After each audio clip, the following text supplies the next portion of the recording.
Hail Kingdom, POE2 0.4 is releasing soon, and this witch build feels like cheating. It's probably the best Lich starter you can get. You will be able to move extremely fast, clear screens and melt bosses. And it's so easy to play that I was able to beat campaign in about 5 hours, while reading a chat and chilling. So let's start from Clearfell, and I will explain every tip you need to know to make this broken character work, act by act, because in every act we need to make few adjustments to keep our power curve. First of all, we're getting Wizard Ward and get our first skill, Chaos Bolt. It will be our main damaging ability throughout the first act. Then you will find a Rattling Scepter, and you want to instantly equip it in your offhand to get your skeleton bodies.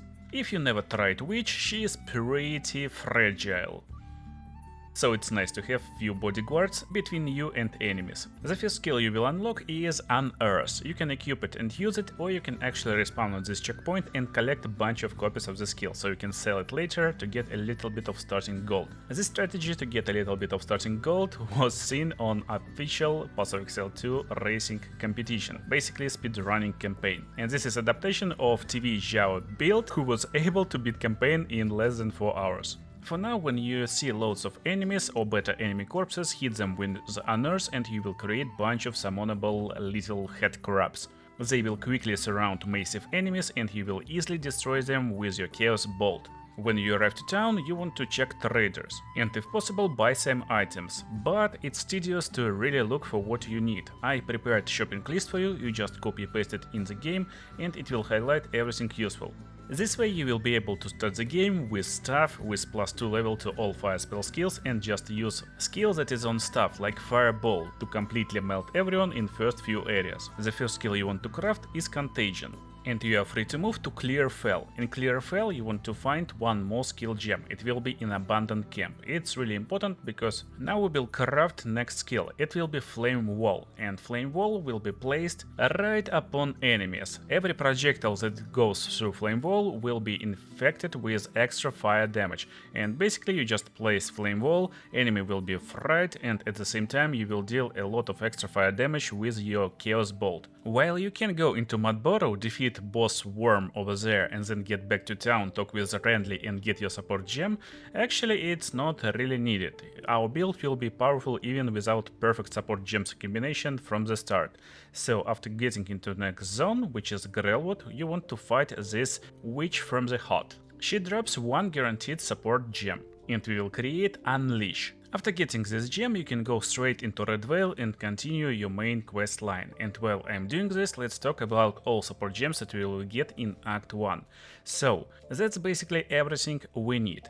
First one will be Unleash on Contagion. It will give us ability to cast multiple contagions just with one button press. But you will need to wait few seconds until it accumulates extra charges. Still, it doesn't stop you from using this skill normally, and it's not spammable skill anyway. Then you want to craft a Rapid Casting for higher casting speed and to drop it into your main damaging skill, like Chaos Bolt in our example. The next support gem should be Swift Affliction and Chain on Essence Drain. We don't have Essence Drain yet, but we will get it right after we finish this part of the main quest in Red Veil. Then we can amplify area of Contagion with magnified effect, you will understand why it's important in a second. And finishing this act with Brutality. Brutality will be usable only on Bone Storm. We also don't have this skill yet, but make sure to not miss any support gems, so you can have this in your arsenal when you approach a boss. Right now I'm fighting boss that will drop skill gem tier 3. From it I will craft Essence Drain. And on today's stream we found out that not everyone actually understands mechanics of our next combination. Combination is pretty simple, it's called Essence Drain Contagion, and you probably already saw it. To use it correctly, you want to drop Contagion first and then shoot like 2 or 3 Essence Drain projectiles. In Act 1 it's actually 1 Essence Drain projectile followed just by Chaos Bolts, and then repeat process when Unleash recharged stacks for Contagion. Now let me explain why this combination is so devastating. First of all, we got Essence Drain, which is projectile that inflicts powerful chaos damage over time on hit. Now look here, it's projectile, therefore it can be modified by different projectile damage and projectile multiplication, support gems, and also nodes on passive skill tree. Still, we don't care a lot about actual projectile damage, we care about damage over time debuff. The damage of this skill will look like this. There will be big initial hit, followed by slow debuff that will eat HP of your target. Contagion, on other hand, is just damage over time debuff. Since they got different names kinda, so Essence Drain drops Essence Drain debuff, Contagion drops Contagion debuff, they stuck with each other pretty easily. But most importantly is mechanics how Contagion spread. So when you drop Contagion on a target, let's say this target is cursed with this debuff right now, Contagion will deal, for example, 5 damage per second. So it's like 5 DPS for Contagion, for the first target. And this target got like 50 HP. So technically, to defeat this target, we need 10 seconds. And let's say every target on the screen right now got 50 HP, just for example. Contagion does not have big duration, of course you can scale it, but you don't need it. Most important part, it scales with chaos damage, but even more important part, that when initial target dies, Contagion will spread in a radius around the target. So it will pick targets and spread it. At the same time, these targets will take multiplied damage, so they will take around like 10 DPS in this situation. Therefore, in the same situation, it will take just 5 seconds to defeat these two targets. And it does not stop, it actually will jump forward, spread forward from every target, and it will multiply every time. That's why Contagion is just so overpowered. The biggest problem for Contagion is that you need to kill targets quick, because it's pretty slow debuff. And that's where Essence Drain comes into play. So you drop Contagion on target, then you apply Essence Drain debuff. And that's the biggest part. Contagion will have duration, for example, like 5 seconds. And same will be for Essence Drain. But when it spreads to the next targets, at the same time, your duration resets. So even if this target was alive for 4 seconds, when he dies and Contagion and Essence Drain goes to the next targets, cooldown will reset and you will have 5 more seconds. So technically it's almost unlimited spread of curse. But that's not it. Again, as I told you, it spreads not only Contagion but also Essence Drain. Basically Contagion spreads every chaos debuff. So if there is poison on enemy or any other chaos damage over time debuff, well, it will also spread together with Essence Drain, Contagion and all other stuff. That's how you can multiply damage only with these two skills. The problem we have right now, as you can guess, is single target damage. And yeah, with first bosses you will need to kinda suffer a little bit, evade their attacks, or at least play a little bit passively. Still, this build allows you to do it. We got bunch of skeleton bodies, and these bodyguards will actually stand in front of boss, and if you play a little bit passively, well, they will aggro him, he will fight versus them, and you will be able to drop just Essence Drain Contagion on boss or just Essence Drain through Firewall, and it will be enough. And by the way, you want to actually defeat this Rotten Druid because he will drop Uncut Support Gem, as well as this little activity in Tomb of Consort. There will be a little chest, when you touch it, there will be like summoned skeletons and you want to defeat them, also guaranteed support gem. This one will almost finish our build. At this point we will spend all our points from leveling into spell damage and chaos damage, but to give us edge in fights we actually need good gear. For gear, we're just looking for good weapon mostly, but also there's talismans and other pieces of equipment. And sadly, at least for now, we're technically looking only for one single mod on our weapons. We're looking to level 2 our spell skills, but to different spell skills in different situations, more on that in a second. Skill level scales damage by insane amount, and even if you find some really good looking wand or stuff that on paper looks like should increase your magic damage, your spell damage, your chaos damage a lot, in reality even +1 skill level sometime will put you in a lot better position than a lot better weapon. So on this leveling journey, try to visit shops that will be refreshed every time you will level up, and try to find gear with level 2 spells. But it's not random. For example, if you're looking for amulet, you should start looking for amulet with plus level to all spell skills from level 5. And when you find one, basically you can forget until level 41. If you're brave enough and want to play without skeleton bodyguards, you can even find focus from level 5 with +1 level to all spell skills. And then again, you won't find better focus until level 41. But with build I'm using right now, we actually not using focus, at least for now. We will use it later, at certain point. That's our bonus equipment, but our main weapon should be staffs or wands. Staffs will start giving you level to all spell skills from level 5, and it will be better bonus from level 25, but it's better to find specific staff with +4 level to your specific skills that you need. In our situation it will be chaos skills and physical damage skills. You will find these upgrades from level 2, then from level 18 and then from level 36 with +4 level to all skills. Staffs is actually buffed in 0.4, so maybe it will be even higher level to all skills. And for wands it's same situation. If you're looking for wands with level to all spell skills, you can find good early in the game, just with +1. But again, it's better to find specific wand, but wands will give you slightly lower level to all spell skills. That's because you can compensate it with added focus in your offhand. There is one more skill we will be using in Act 1, and it will be spirit buff. You will get your spirit after defeating boss in Freytorn, and you will just craft Arctic armor and activate it. It will give you extra protection when you hit by enemies. Another important moment is to find this Blanca rune in Ogam village. It will be in blacksmith chest over here in the Renless Forge. You will be able to exchange this rune for Rune of Lightning, and that's what we want. Also in 0.4 names will be changed. It will be Augment of Lightning or something like this. The biggest change in Act 1 will appear after we defeat Executioner, because after defeat he will open path to Gallows and we will save this lady. You want to talk with her in town after you reach level 14 or even now, but you will get skill gem level 5 that can be activated only at level 14. And we will create Bone Storm. That's the skill we will be using for bossing. Yeah, our character with Essence Drain Contagion actually lacks this solo target damage. But now we will need to set up our passive skill tree correctly, so go back into town, talk with Hooded One and respect your points. And that's how we allocate our points. First act of campaign is pretty simple and straightforward, until the last boss.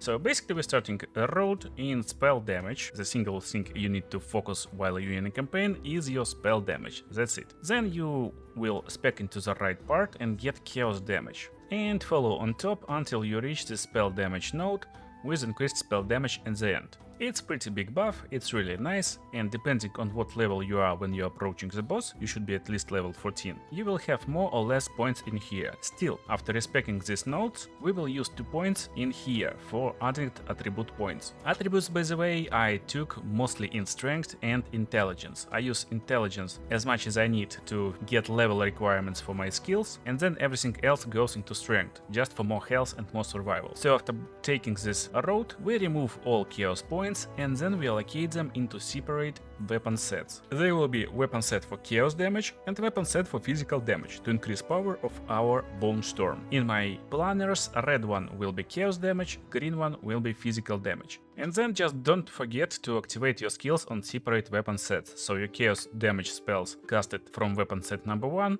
and physical spell casted from weapon set number 2. And that's only Bone Storm, which is casted as weapon set number 2. So let's see how it looks against our first boss. A lot of new players getting troubles against this Count Geonor. But just by dropping one Essence Drain for a little bit of damage over time, and then we're looking for a window to prepare attack, because Bone Storm takes a little bit of time. In this window we create loads of bones and unleash. Just 2 Bone Storms and he is out. Another cool part is that Bone Storm actually quickly stuns target, because it's physical damage and pretty high physical damage. Right now I got a little bit unlucky and got caught by 2 beams, but he got stunned, so I broke his attack, and basically I finished this boss in just one single action. And technically our skill build is ready, that's what we will use throughout the game, through whole game basically. Still there is few extra stuff that you may add to your build to enhance damage, at least for now. One of them is already in our pockets, it's Flame Wall. Yeah, we still can use Flame Wall, and every projectile that goes through it will be enchanted with extra fire damage. Another one is Orb of Storms. It can actually shock your target, and when target is shocked, well, you will increase damage dealt by 20%. You want to bother yourself with these skills only if you don't have good weapon right now, but you should start looking for good weapon from level 18, don't forget about it. So when you finally will find your weapon with +2 level to your preferred skills, and we're actually looking for 2 weapons, one for physical skills and second for chaos skills, or even staff with +3 level 2 skills. That's where you want to make next move. Basically you want to add socket and add rune. Again, it will be called Augment. The rune we made before, Lightning Rune. It will add extra lightning damage to your attacks, and you will understand why it's so broken a little bit later. But now we will pick our Ascendancy. we will go for Infernalist. So you can change your ascendancy whenever you wish, you just need to replay exactly these trials, or you want to play next trials, then talk with trial master and you can respec points. Respect your ascendancy points, make sure you got no points invested in your ascendancy, then you will be able to interact with this obelisk and actually change your ascendancy and respec into any other build. But just for leveling, we're going into demon form points in Infernalist tree. It will significantly increase our damage and casting speed. Overall, it's just insane increase in your DPS. However, you will lose life per second. It's easily avoidable just by drinking flasks every now and then. The coolest part is a direct buff to our movement speed. In demon form, we will have unique animation of roll, so you will roll for longer distance and also a lot faster. It speeds up our traveling a lot, and we will just fly around, shoot essence drain contagion, forget about monsters, they will die themselves, and we just focus down bosses, while getting loads of experience. With this speed you want to start playing professionally, so you want to forget about your skeleton bodies and just swap them with focus.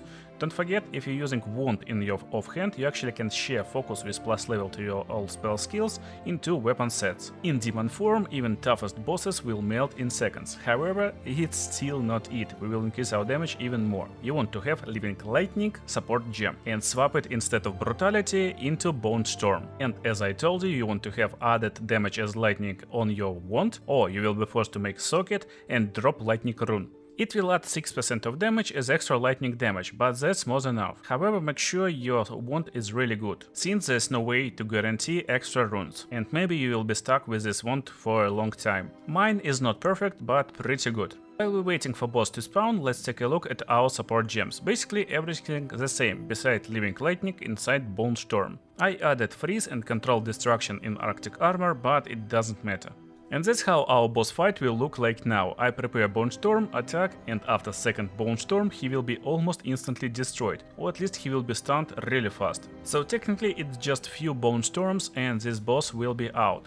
With better gear you can do it even faster, but even with worse gear you will need just one extra Bone Storm to finish him. The secret is our passive skill tree, because with correct setup we will reduce armor of our bosses, therefore Bone Storm will deal a lot more damage, but also Living Lightning adds this extra damage, since Living Lightning interacts with Impale that is added by Bone Storm. We basically apply Impale and Living Lightning eats stacks of Impale to deal extra damage. And it's especially impressive if you will manage to find your weapon upgrades in this act. You will basically 2 or 3 shot bosses. Just look at these little sparks near Doriani. Right after Bone Storm arrives, they instantly start to attack him and they just melt his HP while I'm preparing next Bone Storm, and he is out in just 4 attacks, as I told you. So let's learn our passive skill tree, because it's really important. In Act 2, basically it's pretty simple. We're not getting loads of levels, and we're just following the road on top until Jewel Socket and then going to the left side. We're starting by getting the spell damage and cast speed nodes.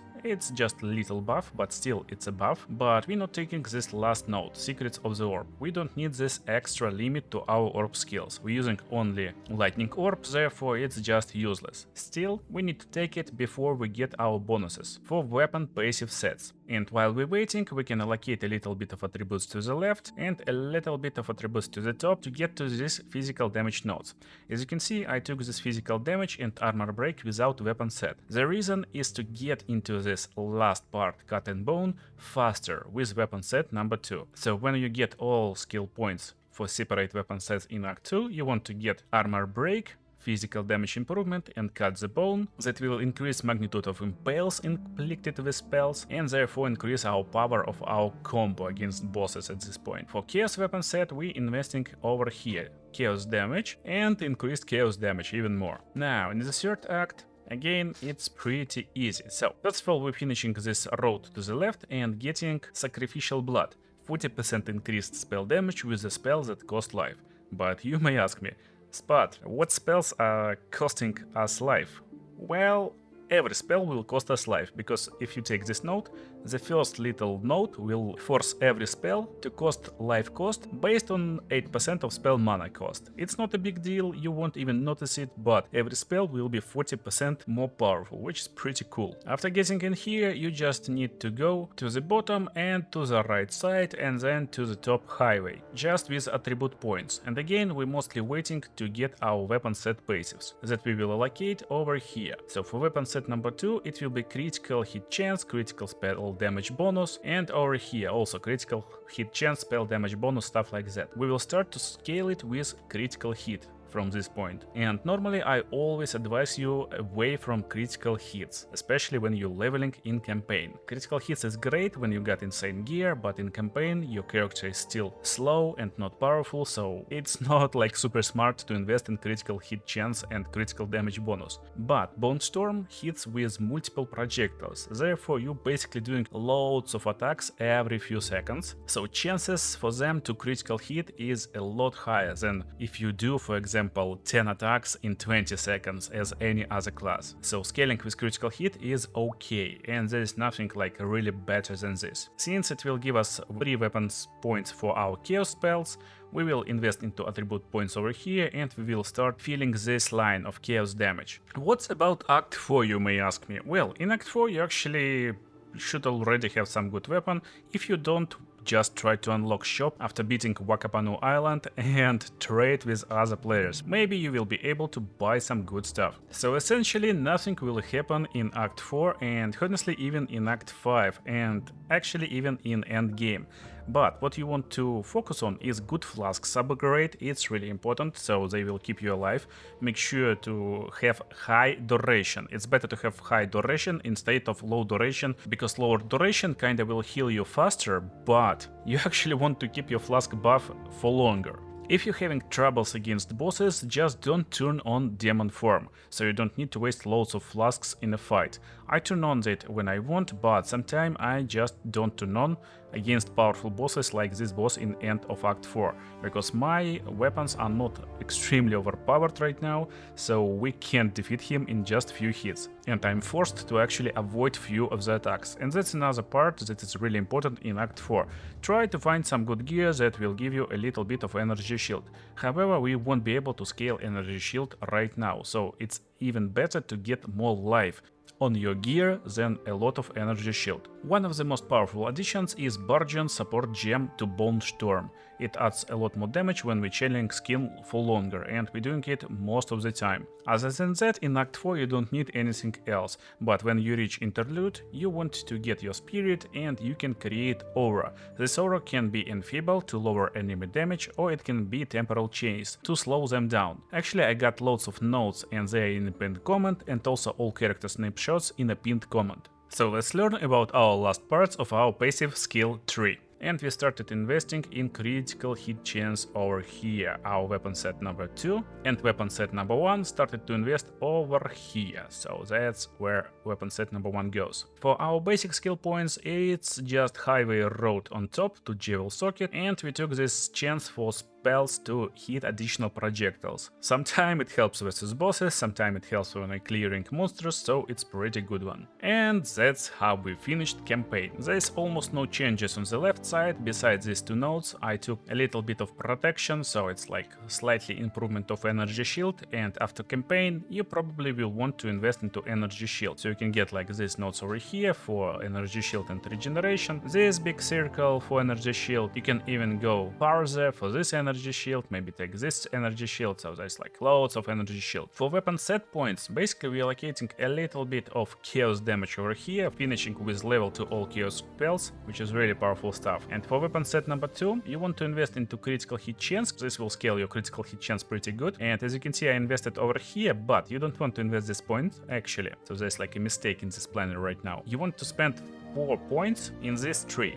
It will just increase global physical damage, critical damage bonus and stuff like that. And weapon sets points will be invested over here, therefore you will have 3 points and you will invest them over here. So basic points will be invested in this line and it will increase your global physical damage. So again, it's kinda not important, but it will give you ability to recoup some damage as lives. It will help you keep your demon form alive a lot more often, so it's just nice little survival bonus. And this will be enough to just go into maps and destroy everyone. I hope you enjoyed this build guide. Make sure to subscribe and see you in the next videos.